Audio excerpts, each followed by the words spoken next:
if you're dealing with a demonic spirit, you got to be able to be bold enough to call that thing out. That is not you. That's in you. Yeah. You have to be able to know that. And so in the climate that we're in now in America, if you do either one of those things, you're hating, you're being disrespectful, you're discriminating, you're homophobic. Yeah. Somebody told me, you sound like you're homophobic. I said, homie, that would suggest that I'm actually afraid of you. Yeah, I ain't afraid of you. I ain't afraid of you. I ain't scared. I'm looking at what your lifestyle represents to the culture of our country.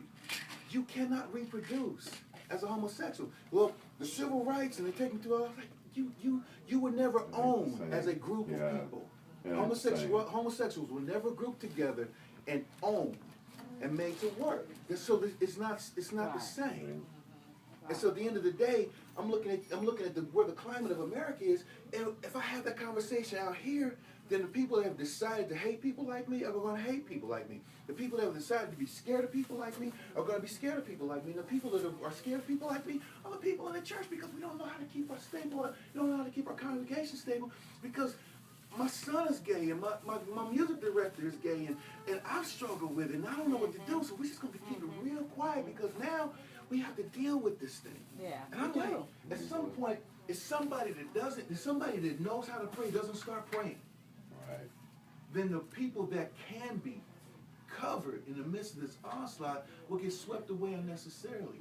I don't want my sons and my daughters feeling that homosexuality is normal and it's okay. It's not. I don't want androgynous bathrooms. I don't want that stuff. I don't want them to know that it's wrong. Right. And so having the public conversation of policy versus the private conversation of love, and making those two different things, different conversations, has to happen, because the policy is not loving for me to let you feel like homosexuality is okay, because this is, and you can tell it. I have a son of the gospel mind who's struggling with homosexuality. He's like, I feel hypocritical. I know it's wrong, but I do it every day. Yeah. And I'm like, I said, are you doing that, or is that you? Is that your identity, or is that your habit? And he was like, thank you. Because they were telling me it's my identity. This is not who I am, this is what I do. That conversation is a loving conversation, but you say that in public, I'm hating gay people. You're trying to tell them I'm not gay. You're not gay. That's not who you are. That's what you do. Right. But who you are is everything else that your life is supposed to produce. Can you produce that from the attitude and the mindset that you have right now? Or is your whole life centered around establishing the validity of how you like to have sex? Yeah.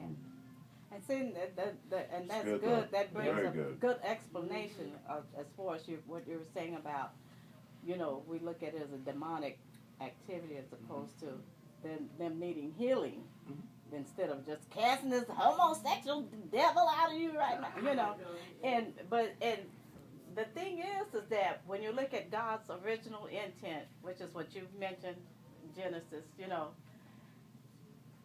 does it violate or go against God's original intent, whether you were born that way or not?